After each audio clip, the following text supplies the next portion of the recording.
Naka I got 360 my yung new mata. iPhone 15 natural color 512. Ayan, mag-unboxing ako mamaya.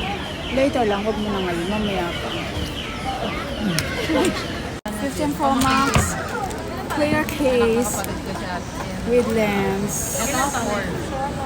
Shala. 512. 512. iPhone 15 Pro Max. 512. Shala ulit. Saramano, ako ang magsasaramano. Sa quest, hindi pala, sa bahay na lang. Sa bahay ko na lang siya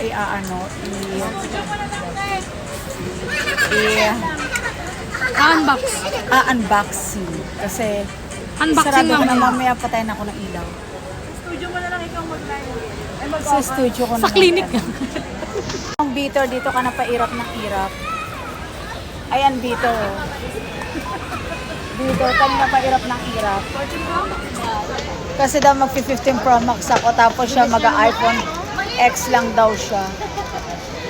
Ayan siya. Hindi na mag-reboot ha. Ingitera. May lens pa to mama. Yes, hello. Mag-unboxing na tayo ngayon ng 15 Pro Max 512. Brand new. Ayan ang case. Ito yung free case ko. Kasama syempre ng lens. Ayan. 15 Pro Max excited na. 512. Say ninyo. Fully paid. 512, 15 Pro Max. Siyempre, binili ko sa Xteens Gadgets. Ayan, Xteens Gadgets. Siyempre, sa akin ko rin binili. Binili ko rin sa sarili ko, diba? Para deserve. Ayan na, mag-open na tayo ng iPhone 15 Pro Max. Excited much. Eee! Charan! Isa pa. Natural color. 512. 15 Pro Max. Charan! Ayan, ang color niya. Ayan. iPhone 15 Pro Max 512.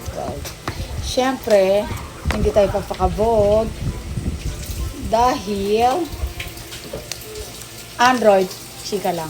Ano po yan? Apple. iPhone 15 Pro Max. Ayan. Nakikita nyo.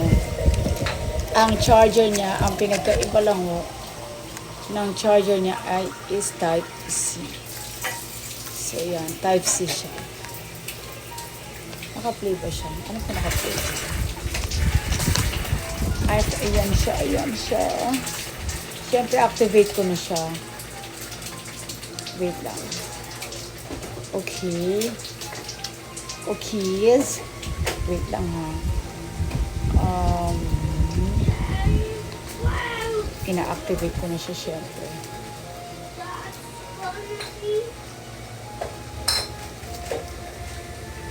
Ano pa? Ayun, mali. 1, 2, 3, 4. Sobrang ganda niya, guys. Ang ganda-ganda niya. Sorry siya nga arts pa tayo sa ngayon. So nga arts pa. Hmm. 512. Naku, ano ba to? Mali pang ginawa ko. Ano ba? Na-excite ako masyado naman dito. Uy. Masyado ako na-excite. Ano ba to? Ay, mali.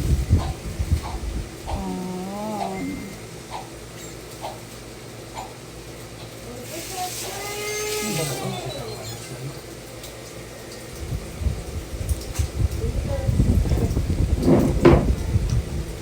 Ayan. So, ayan. Kasi nagkamali ho ako ng ng gawa. Instead na inano ko siya na ibang language ko, kaya medyo hirap. Ayan, ang ganda-ganda niya, guys. Ayan lang pong pinag-iba niya. Parang ako ng 14 Pro Max. i-ano ko na lang siya, i-flex ko na rin. Ito po. Ayan, ang 15 Pro Max. I-flex ko rin kung ano yung pinagkaiba nila. So, 15 Pro Max at sa 14 Pro Max. Siyempre. Ito, teka lang, wait lang. Ayan, flex ko lang po. Ito si 15 and this is my 14 Pro Max. Ang pinagkaiba lang nila, sa liwanag, sobrang liwanag siya. Fully brightness. Ayan. So, kung makikita mo, ayan siya. Pagdating sa camera, let's see, tingnan natin ang performance niyan. Mas malinaw daw ata camera nito. Mas maganda ang camera ni 15. Ayan siya. Ayan. Masyadong ano kasi, ayan. So, i-flex ko pa rin naman siya. Tapos, makikita ninyo, mas malaki po si 14 Pro Max at kung titingnan nyo po, yung dito niya sa gilid, mas maliit na siya. I-compare mo kay 14 Pro Max, medyo may kalakihan pa. Ngayon, pagdating naman sa mga side niya, ayan siya. Glossy to, ito medyo may pagka-match siya. Tapos mas malaki lang po si 14 Pro Max, i-compare mo kay 15 Pro Max. Pagdating naman po sa heavy, mas mabigat po ito. I-compare mo kay 15 Pro Max, magaan lang siya. Ngayon, ito yung LCD niya, masyado siyang malinaw. Yung LCD niya, masyadong, parang medyo naka-imboost siya ng konti. I-compare mo kay 14 Pro Max na naka-flat talaga siya. Flat siya talaga. So, flat siya. May tempered pa to kay flat. Ito, maninibago ka, medyo naka-imboost lang ng konti siya. Tapos, ito po yung gilid niya. Yung gilid niya. Pwede mo na lang siya i-touch. Instead na, katulad po ni 14 Pro Max, nagaganito mo siya. Ayan, nagkiklik siya. Ito, hindi ho. Ito ho, pipindutin mo na lang yung gilid niya para sa silent niya. Or kung gusto mo, pwede mo na lang daw siya i-tap na lang. Yun lang pinag-iba niya. Pagdating naman sa camera niya, mas malaki pa rin yung camera ni 14 Pro Max. I-compare mo kay 15 Pro Max. Makikita mo yung pagkakaiba nila. Ayan yung actual niya. Mas malaki talaga si 14 Pro Max. Tapos, ito po yung trademark niya na color. Natural titanium. Tapos yung isa, titanium blue. Titanium blue, 4 na color po siya, titanium blue, titanium black, at titanium silver. So, ito yung trademark niya at saka si blue. Ayan. Tapos, pagdating naman po sa mga OS niya, hindi agad ako mahilig mag-update. 17.0 ang original niya. 512 gig siya. Ang 512 gig, naku, Diyos ko, ano pa to? Less na siya ng 14 gig. Bali, 498 gig na lang siya. Tapos, dual SIM ho to. Dual SIM, Hong Kong variant. Siyempre, Hong Kong variant na naman tayo. Dual SIM. Mas prefer ko kasi ang dual SIM. Ayoko kasi nagdadalawa ng dalawa-dalawang cellphone. Tapos kung makikita nyo po, eto, mas malapad po yung eye locker niya. Parang mas malapad yung eye locker niya. I-compare mo kay iPhone 15 Pro Max. Ayan ang pinag-iba niya.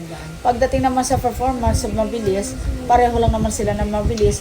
Pero, ang specs nito is 8 GB RAM. Ito po ay 6 GB RAM. Ayun yung pinagkakaiba niya. 6 GB RAM lang po si 14 Pro Max. 8 GB RAM naman po ito. So, si 15 Pro Max ho, ang pinagkaiba lang niya, yung color lang ho. At the same time, yung camera niya mas maliit lang kay 14 Pro Max. At yung gilid niya po, na matte siya, hindi siya glossy. At saka po yung sa silence niya, pwede mong itap para mag-silent. Tapos, pagdating naman po sa LCD niya, yung LCD niya medyo naka-imboost lang ng konti. Kaya medyo ingat-ingatan lang ho natin ang LCD kasi parang natatakot ako para sa LCD. Kasi parang naka-imboost siya ng konti kung titingnan ninyo. Ayan, naka-imboost lang siya ng konti. Konting-konti lang naman. Tapos yung sa gilid niya, konting-konti na lang din. Halos lahat magiging screen niya na. Ayun po ang pagkakaiba. I-compare mo kay iPhone 14 Pro Max. Ito.